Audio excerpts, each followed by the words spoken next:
We are now joined by Florida head coach Tim Walton and student athletes Brianna Little, Hannah Rogers, Kelsey Stewart, and Stephanie Toft. We'll start with an opening comment from Coach, and then we'll go to the floor with questions.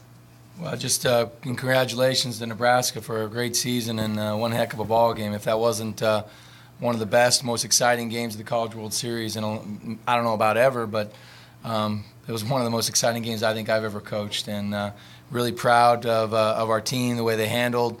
Got punched in the gut in the seventh inning, obviously with 2 outs, but I thought we did a really good job bouncing back and showing a lot of heart, and as did they. They showed a lot of heart and will and determination. We hit a home run, and they hit a home run back, and that's the last thing I remember, to be honest with you. So many innings, I don't even know exactly what happened after that, but just proud of our whole team. It was a team effort again.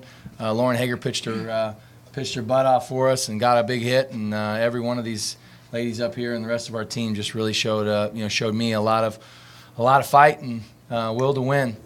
Winning a game at the College World Series for any team is huge.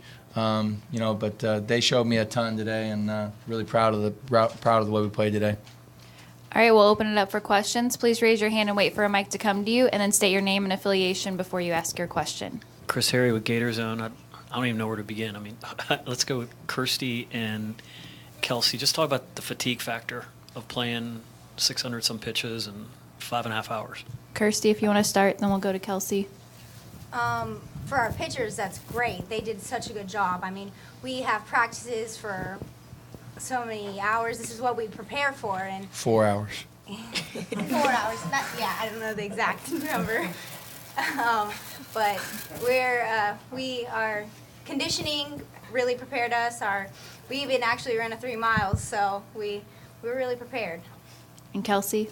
It was hard, I'm not going to lie. And, our 6 a.m.s, everything that we've done up to this point paid off with our mental toughness.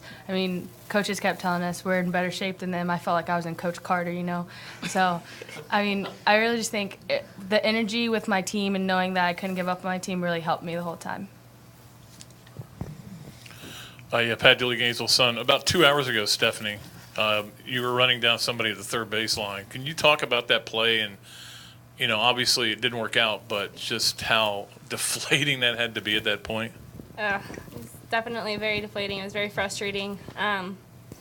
Just kind of popped out of my glove. I felt like I let the whole team down, but they came right back behind me and picked me right back up. They fought through the whole game, and really what should have been over in 7 innings was over in 15, and I kind of caused the whole extra innings, but my team had my back the whole time, and was really felt the love.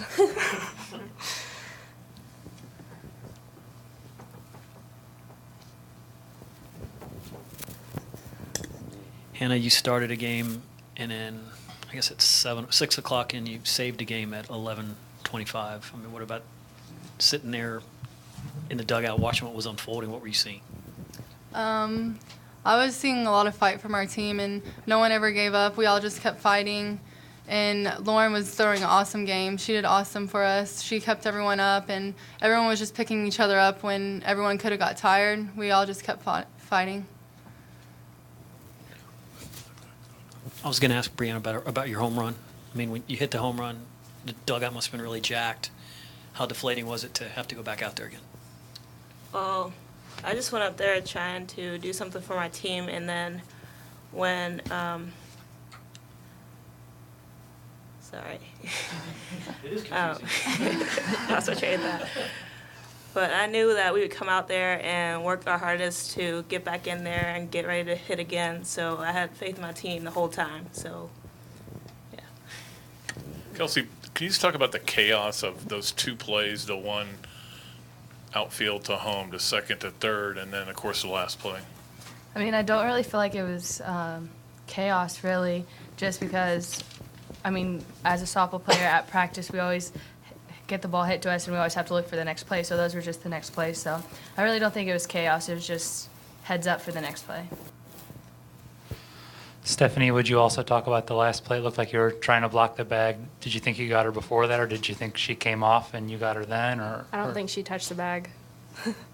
I think she got my whole knee, and that's about it.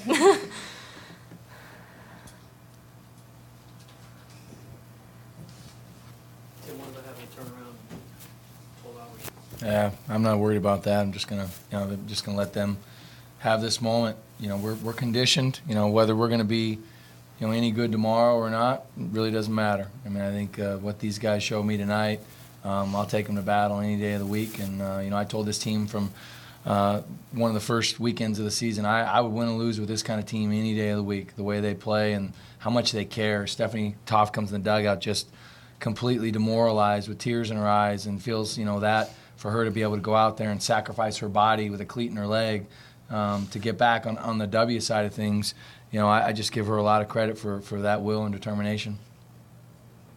Coach Matt Santa Maria, 10-11 in Lincoln. Just talk about try to put the game itself into words. I mean, if that's even possible. Have you ever been in a part of a game, quite like that?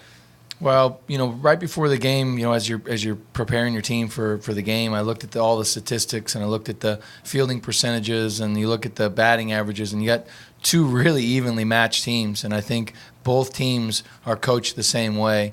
Coach Ravel, who I have a lot of respect for, I've known her forever.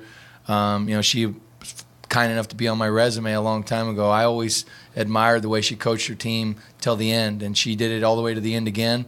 And her team reflects just how hard she competes and how hard they compete. And I think, again, my team's the same way. They understand how to compete and go hard, and both teams laid it all on the line.